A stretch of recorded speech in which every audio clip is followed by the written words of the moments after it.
Before all of this, let's talk about something that's on a lot of front pages today, and it is about I'm just looking for the old, you see there's a big old splash in the Telegraph here with Nigel Farage. So the politicians are getting involved in this story because basically Farage's bank account was closed by the posh bank Coutts, and they gave all kinds of weird reasons why they'd done it and why they hadn't done it. And he wasn't satisfied. He's got a lot of information now on it, and it's worrying the politicians. And Nigel Farage is threatening to take Coutts to court. The Prime Minister has now waded in, saying it was the wrong decision by the bank. What do you think, Lowri? Well, the bank initially said they did it for commercial reasons, that he wasn't wealthy enough, because they haven't commented directly. This is sources, isn't it?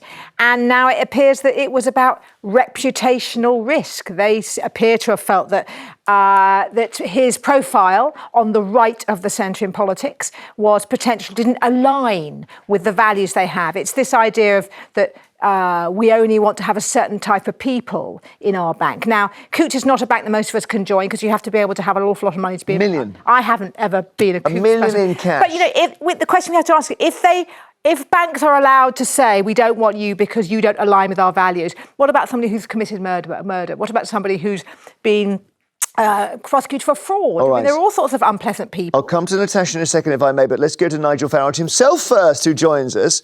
So it looks like you're winning here, because you've got all these details of the reasoning that the bank actually had behind their decision.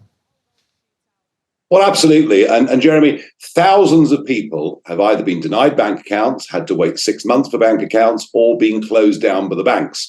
And you know about the high profile people, because since I spoke out, other political figures have spoken out. And we saw the remarkable story that Lord Lawson, the late Lord Lawson, the former Chancellor of the Exchequer, his granddaughter was denied a bank account because her granddad had been Chancellor 35 years before. So you heard about the high-profile people. What you've not been hearing about, and you will hear about, is the thousands of small businesses, everything from window cleaners to pawnbrokers, anyone taking cash. The banks are saying, we don't want your business. And do you know something? Without a bank account, you cannot exist or live in the modern world. You become a non-person.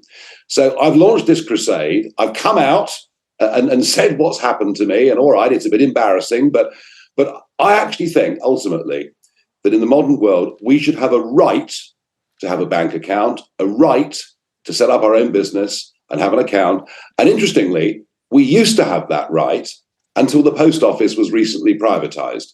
Our neighbors, like France and Germany, it is an absolute right. So this is about people being able to live and operate in the modern world. And I want to say this about NatWest, or Coutts is part of NatWest. Through their greed and stupidity, in 2008, we bailed them out. Every one of us paid an increase in taxes to subsidize the banks.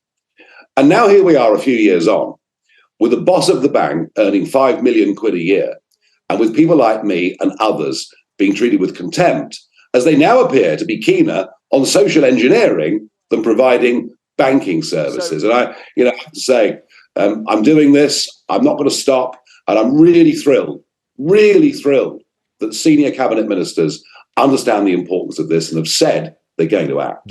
What was interesting was you did a subject access request, so you got the mentions of yourself by the bank in their official communications to each other. And it isn't, what they were saying about you wasn't particularly nice. Xenophobic, chauvinistic, a grifter. They attacked you for enjoying a Ricky Gervais comedy sketch, which they said was transphobic. I suppose they basically don't like you. And the question is whether they should be allowed to choose who their customers are. In normal circumstances, I would say the pub has the right to say, I'm going to serve you a pint or I'm not.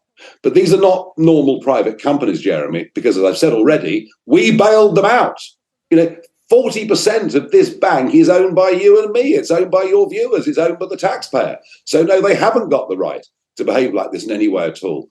Interestingly, 2 months ago, I'll be honest with you, I'd never heard of a subject access request. I didn't even know what it was. But when somebody explained it, I thought, well, let's put it in. Let's see what comes back. I was really shocked by the hatred, the vitriol, the prejudice that was within it. But I think it's really important for all of us as broadcasters to let folk out there know that this mechanism exists. And I would say to anybody, if you've been closed down, if you've been denied banking, put in a subject access request, because by law, they have to answer within 30 days. And I really think if enough people stand up, and the government is getting that already, I think we can get real change here. Thank you very much to Nigel Farage, who may well, he probably won't be back with Coutts, but they might have to offer him a way back anyway. It's a big old story. What do you think of that, Natasha? I mean, as Lowri's already pointed out, what we're operating on at the moment is sources at Coutts and Farage's own account, which I think the most generous thing to say is he's very much embroiled within this story and is therefore not likely to be objective. I noticed that Jacob Rees-Mogg has called for an investigation into this, and maybe that will bring about a more forensic look into Farage's financial affairs, but I am going to reserve judgment until I see that. But do you think he's given the details to the Mail, so they've seen the document he got from the bank which records the conversation. So I'm sort of trusting that. I mean, obviously, a lot of people dislike Nigel Farage, but if you remove Nigel Farage, do you think it's right that a bank should be making a judgment on somebody's moral character and therefore deny them banking because they don't like where they stand politically? Is that okay? I haven't seen any evidence. But if that had happened, would that be okay? Hypothetically, it would not be okay. But I've only heard Farage say that that's happening, and I don't trust him. Okay. So we'll wait. This is part of a much larger story. I know people who are in workplaces where they have to keep their mouths shut from saying anything that might not accord with the company's values. They didn't agree to those values. Somebody else agreed to those values, and yet we all have to sit within that. And that's wrong.